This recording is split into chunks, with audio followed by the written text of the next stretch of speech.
अच्छे लग रहे हो, लगने में कहीं कमी नहीं, तो लेकिन हमारे यहाँ ऐसे बालकों का जन्म नहीं होता। क्या बात है ना, मैं तो तेरे लिए बालक बन के आया, फिर कहते हो कि बालकों का ऐसे जन्म नहीं होता, तो कैसे जन्म होता? देखिए, पहली बात तो कि भगवान कभी गर्भ से जन्म नहीं लेते। भगवान क्या होते हैं? प्रकट होते हैं, है ना? जिस नाल से हम जन्मे हैं वहां से कभी भगवान का जन्म नहीं, भगवान प्रकट होते हैं। तो उस प्रकट की बात नहीं कर रही है देवकी माँ। देवकी माँ कह रही है कि हमारे यहाँ बालक जन्म लेते हैं ना, तो बालकों के 2 हाथ होते हैं, तुम तो 4 हाथ लेके पैदा हो। तो हमारे यहाँ बालक 2 हाथ वाले होते हैं, 4 हाथ वाले नहीं। और मान लो अकस्मात तो ईश्वरीय ऐसी लीला भी हो जाए, 4 हाथ वाला भी हो जाए, तो इस प्रकार से सज धज के आभूषण पहन के प्रकट नहीं होता। हमारे यहाँ पे जन्म लेते हैं, जन्म के बाद में बच्चों को खिलौने हाथ में देते हैं। बच्चे खिलौने लेकर पैदा नहीं होता कि शंख भी लेके आ गए, चक्र भी लेके आ गए, कमल भी लेके आ गए, सब लेके आ गए। ऐसे हमारे यहाँ बच्चे पैदा नहीं। अरे बच्चे पैदा होते हैं, कोई आते हैं, बुआ बहन आती है, वो उसको ले जाके कुछ खिलौने देती है, तुम तो खुद ही लेके आ गए अपने अपने खिलौने। अच्छा अच्छा अच्छा, तो भगवान ने चतुर्भुज की जगह 2 हाथ कर लिए, अपना सारा श्रृंगार था, वो सारा श्रृंगार अंतर ध्यान कर दिया।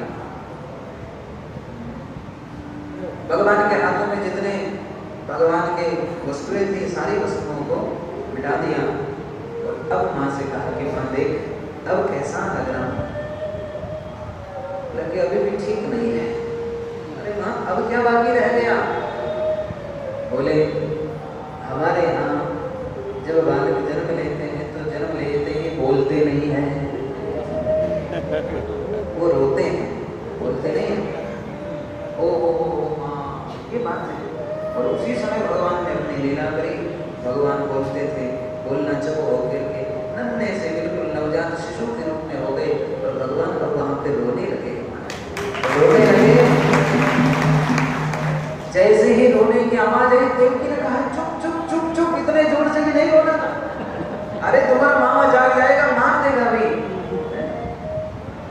वसुदेव जी को कह दिया था पहले ही कि मुझे यशोदानंद जी के यहाँ पे छोड़ के आ जाना, और आप तो तैयार रहो, ले जाओ मुझे, चिंता मत करना, इन जेल वेल के सब ताले टूट जाएंगे, सब बेड़ियां खुल जाएगी, आप तो मुझे माथे पे उठा के ले जाओ और वहां पर मुझे रख के जो कन्या है उस कन्या को यहाँ पे लेके आ जाना। वसुदेव जी को पहले कह दिया। भगवान शिशु बने, रोए, और माँ ने चुप कराया। उसके पश्चात छोटा सा जो वस्तु गिरी होगी उसको अपने माथे पे भगवान को लिटाया है, और उसको अपने माथे पे लिया है भगवान को। और जैसे ही भगवान को लिया है महाराज, तो क्या देखा कि बंदी लोग तो पहले ही निद्रा में थे, लेकिन ताले लगे थे, बेड़ियां तो बंदी थी। आज तो ऐसी कंस नींद में सोया है, बंदी सोए हैं कि जगाने से जागे नहीं। महाराज भगवान की माया ने इतना प्रचार कर दिया। अब महाराज जाना है, लेकिन ताले कैसे टूटे? लेकिन वसुदेव जी को भगवान ने कहा था कि आप चिंता मत करना, आप तो कदम आगे बढ़ाना बस। और जैसे ही पहला कदम ही वसुदेव जी ने आगे बढ़ाया है, तो महाराज सारे ताले टूट गए। बंदी ग्रह थे, वो बंदी ग्रह के दरवाजे अपने आप खुल गए। महाराज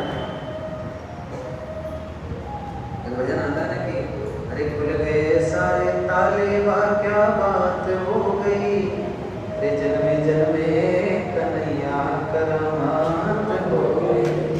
तो सारे ताले खुल गए हैं, और बंदी ग्रह से अब महाराज भगवान बाहर निकले हैं। वसुदेव जी अपने माथे पर लेकर के भगवान को ले जा रहे हैं। अब तो महाराज बादल भी ऐसे मंडरा रहे हैं, काले काले घनघोर बादल के, काले काले बादल, काली काली रात, काले काले भगवान हमारे ठाकुर जी। तो बड़ी सुंदर शोभा है।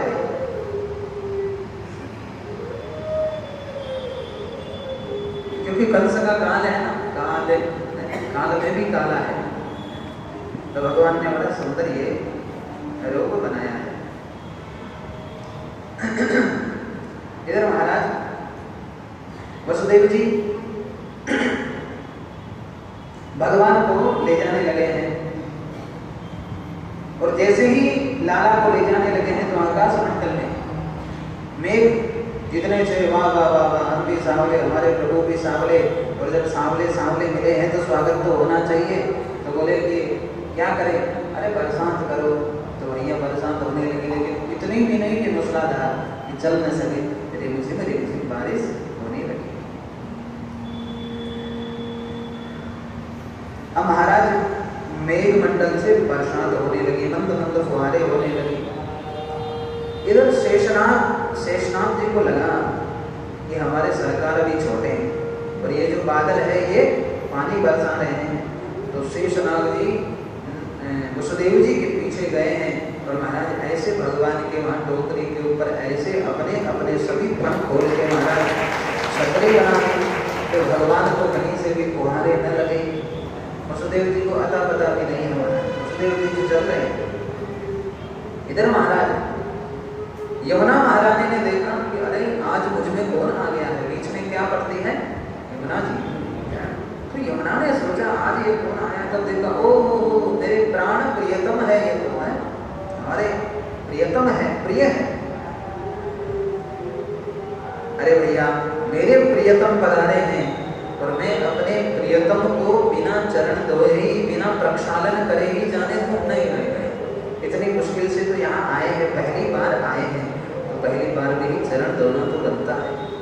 तो भैया यमुना महारानी अब अपने वेग को बढ़ाने लगी है और इतना वेग बढ़ा है महाराज गोड़ कर यमुना जी जल वसुदेव जी की कंठ तक आ गया, कंठ अवरुद्ध होने लगा। भगवान जान गए कि देवी जी की इच्छा क्या है। अब देवी जी तो चरण छूना चाहती है, लेकिन हमारे पिताजी डूब रहे हैं ये पता नहीं। सो तुरंत अपना जो श्री चरण था भगवान ने नीचे लटका दिया और जैसे ही चरण कमलों का स्पर्श हुआ जल से पाद प्रक्षालन हुआ और पाद प्रक्षालन करके यमुना वसुदेव जी के घुटनों के बराबर हो गई। वसुदेव जी सोचे अभी तो इतनी थी इतनी हो गई, लेकिन सब भगवान की लीला। इस प्रकार से यमुना पार करके नंद भवन पहुंचे हैं वसुदेव जी। वहाँ योग माया के प्रताप से सारे ब्रजवासी कराटे मार मार के सो रहे थे, कोई बाहर सो रहे थे, कोई कहाँ सो रहे थे, लेकिन सब कराटे मार रहे। योग माया का ऐसा प्रचंड वेगवान है भैया। धीरे से भवन में गए हैं, भवन में जाकर लाला को सुना दिया, लाली को उठा लिया, जैसे ही लपेट कर बंदी गृह में वापस आए और जैसे ही आए तो कन्या महाराज गला फाड़ फाड़ कर रोने लगी, चिल्ला चिल्ला कर रोने लगी। और जैसे ही रोदन किया तो महाराज सारे पहरेदार जग गए, कंस को सूचना दी और कंस दौड़ा दौड़ा आया, देवकी की गोद में लाला की जगह लाली को पाया तो बड़ा घबराया। अरे घबराया, इतना घबराया महाराज की लगता है देवताओं की इसमें भी गहरी चाल है। मुझे कहा था कि लाला होगा, लेकिन यहाँ तो लाली हो गई, पर मैं छोड़ने वाला नहीं हूँ। कन्या का पांव पकड़ लिया और पांव पकड़ के कंस घुमा ही रहा था कि कन्या हाथ से छूट करके भाग गई और अष्टभुजी बनकर प्रकट हो गई। हे मूर्ख, मुझे क्या मारना चाहता है, तुझे मारने वाला तो पैदा हो चुका है। अरे कंस कामते हो, बोला भाई जी ये तो बताओ कहाँ पैदा हो गया, किस घर में। कन्या बोली पूरी जन्मपत्री थोड़ी बताऊंगी तुझे, लेकिन तेरा शत्रु तेरे ही आस पास है, कोई ज्यादा दूर भी नहीं है, तो खुद ही ढूंढ निकाल। यूं कहकर देवी अंतर्ध्यान हो गई और कंस पूरी तरह घबरा करके अपनी बहन देवकी के ही चरणों में गिर पड़ा। बहन, जीवन में पहली बार पता चला कि आजकल देवता भी झूठ बोलना सीख गए। पहली बार देवताओं ने कहा था 8वां मेरा काल होगा, लेकिन ये तो कहता है कि मेरा काल तो कहीं और जन्म ले लिया है, मतलब तेरे यहाँ जन्म नहीं लिया है। तो वसुदेव जी देवकी को कारागृह से मुक्त कर दिया, लेकिन बाद में वापस डाल देता है, वो अलग कथा है। कहीं श्रीमद् भागवत महापुराण का आयोजन हुआ तो उसमें हम विस्तार से चर्चा करेंगे, अगर हो गया तो। विचार तो है, देखो जो हरी इच्छा। तो अब यहाँ पर कहते हैं, चलो यहाँ से चलते हैं कहाँ पे, नंद भवन में। थोड़ा समय ज़्यादा लग रहा है, कोई चिंता की बात तो नहीं है ना। हाँ, भगवान आ रहे हैं ना, तो भगवान का देखो, भगवान को समय देंगे तो भगवान अपने को समय देगा, इसी के लिए तो जीवन लिया है ना। तो 10-15 मिनट आज थोड़ा विलंब भी हो जाए तो चिंता मत करना भैया। आज हमारे कृष्ण भगवान पधारे हैं तो थोड़ा उत्सव तो मनाना बनता है ना। ठाकुर जी आए हैं, हम उत्सव मनाएंगे तो ठाकुर जी हमारे लिए हमेशा तत्पर रहेंगे कि वाह भाई मेरा भक्त तेरे लिए प्रसन्न तो है।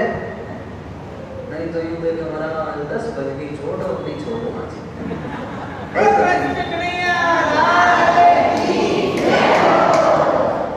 आपका उत्साह देखकर मेरे को उत्साह आ रहा है। चलिए नंद भवन में पहुंचते हैं और नंद भवन आता थोड़ी ब्रजभाषा, बड़ी सुंदर ब्रजभाषा, अगर आई भाव उत्पन्न हुआ तो जरूर कहेंगे। तो बड़ा सुंदर है।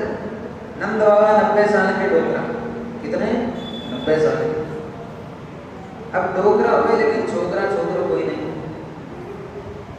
अब घर में कोई बालक नहीं माना। एक दिन ब्राह्मणों की मंडली है और ब्राह्मणों